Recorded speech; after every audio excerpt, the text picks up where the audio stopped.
Sino pong nakahanap? Di ba, ini-volunteer po mga kapatid.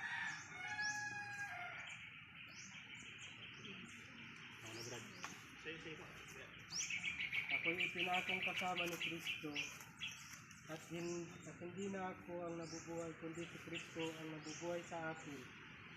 At ang buhay na ikinabubuhay ko ngayon sa laman ay ikinabubuhay ko sa pamagitan ng pananampalataya sa anak ng Diyos na sa akin ay nagmahal at nagbigay ng kanyang sarili dahil sa akin. Hindi ko pinawawalang halaga ang biyaya ng Diyos sapagkat kung ang pag-aaring ganap ay sa pamagitan ng kautusan, kung gayoy si Kristo ay namatay ng walang kabuluhan. Ayan, maraming salamat mga kapatid.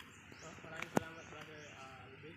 So, si Pablo po yung salita po dito mga kapatid. Ano? Sabi niya, ako'y pinakong kasama ni Kristo at hindi na ako ang nabubuhay, kundi si Kristo. Tinanggap po niya mga kapatid. So, hindi na si Kristo ang nabubuhay sa akin at ang buhay na kinabubuhay ko ngayon sa laman ay kinabubuhay ko sa pamamagitan ng pananampalataya sa anak ng Diyos na sa akin ay nagmahal at nagbigay ng kanyang sarili dahil sa akin. So tinanggap po niya mga kapatid, ha? Sa kanyang sarili, inamin po niya na hindi na ako yung nabubuhay sa akin, kundi si Kristo na. Si Pablo yung sasalita po dito mga kapatid. Ano? So sa mga Kristiyano din, sabi niya, tayo, hindi na kayo yung nabubuhay sa inyong sarili, kundi si Kristo na yung nabubuhay sa inyong sarili.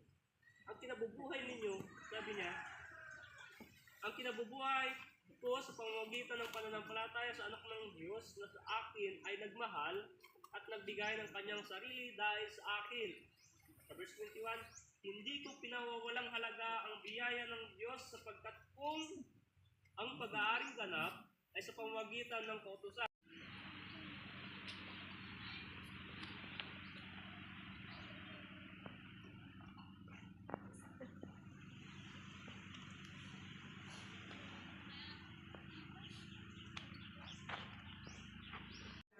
Hello brothers and sisters, happy Lord's Day. We are already finished our worship here in the Seoul today, and we are having a short merienda.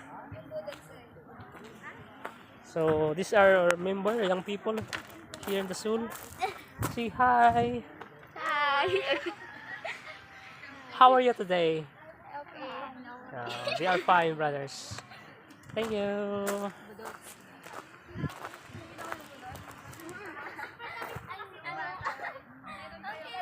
Brad, merienda na po, Brad.